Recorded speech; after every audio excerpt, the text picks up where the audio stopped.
You know that feeling? You hit send on a really important email, and then your brain immediately starts playing out every single worst-case scenario.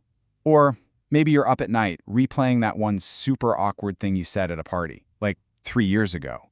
Well, that little habit of doom scrolling through your own future, it isn't a glitch. Turns out it's a feature.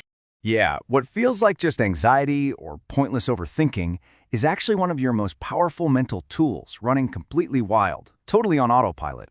Think of it like a high-tech creative engine that's just been left in its factory default mode, building stuff from a blueprint of fear and old mistakes, instead of from your own conscious design.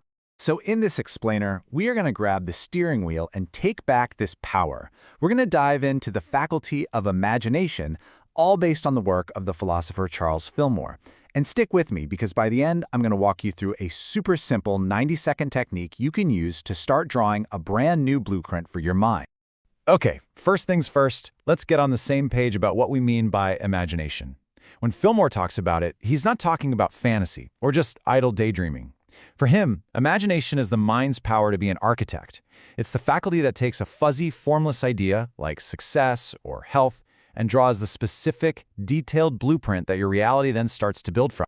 As Fillmore put it himself, everything you see around you, the chair you're sitting in, the building you're in, this very device you're watching on, it all had to exist as a picture in someone's mind first.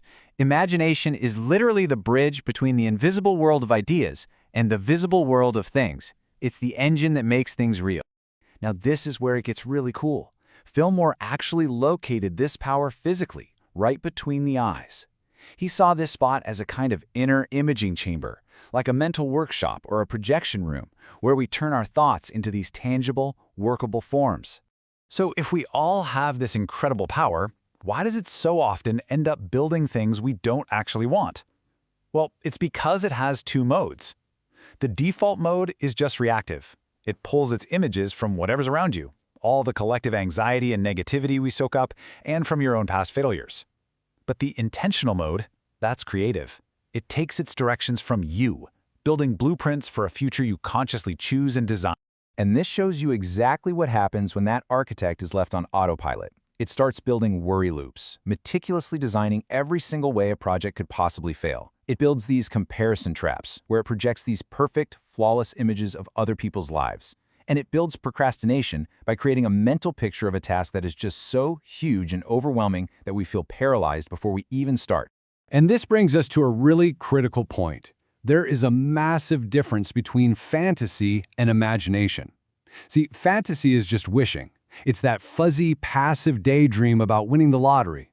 Imagination, on the other hand, is the active, disciplined work of creating a detailed blueprint.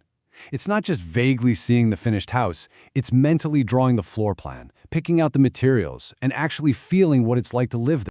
Here's a modern way to think about it that just nails it. Picture your life and your circumstances as a 3D printer. Your imagination is the digital design file, the CAD file. The printer can only create what that file tells it to. So if your file is loaded up with images of anxiety and failure, well, the final product is going to reflect that. To change what's being printed out, you have to go back to the source and edit the design file in that imaging chamber of yours. Okay, so how do we actually put this blueprint to work in the real world? How do we start using this power to create better outcomes? Let's walk through 3 really practical examples. All right, let's take work. Instead of letting your mind default to rehearsing all the potential problems with a big project, you consciously create a new blueprint. You don't just focus on the to-do list, you take a minute to imagine the end result. Actually picture the successful presentation. Feel that sense of relief and satisfaction of the project being done, and done well. You're giving your mind a clear, positive finish line to run toward. Now, relationships. So often, we just project old blueprints onto people, right?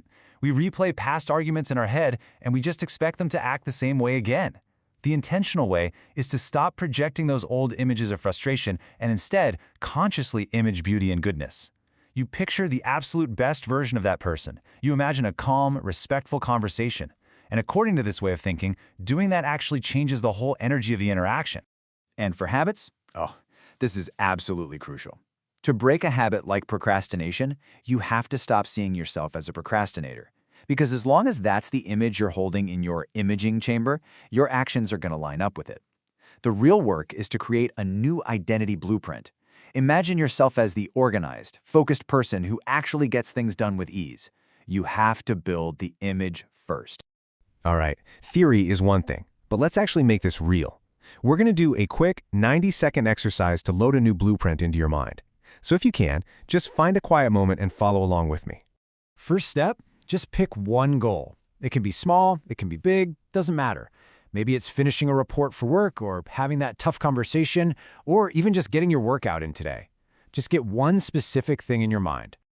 Okay, now if you're comfortable, close your eyes. I want you to build a short, vivid scene of the moment just after that goal is accomplished. Not you doing it, but the second it's done. See the details. Where are you? What's around you? What can you hear? Just make it a really clear, crisp mental picture. Now for the most important part. As you hold that picture in your mind, connect with the feeling of having achieved it. Is it relief? Is it pride? Joy? A sense of calm? Let that feeling just fill you up.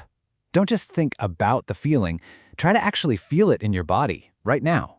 Just hold that image and that feeling for about 30 more seconds. And that's it. You can open your eyes. What you just did, that wasn't just wishing. That was the focused, intentional work of imagination.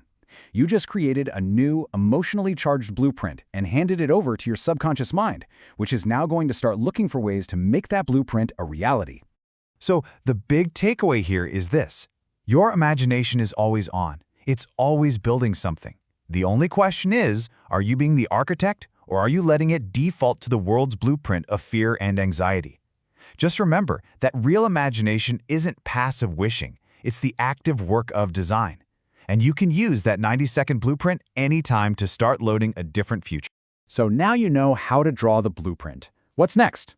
Well, in our next explainer, we're going to explore the power of understanding, the faculty that lets us actually interpret our own blueprints, figure out the best path forward, and make truly wise choices. Thanks for watching.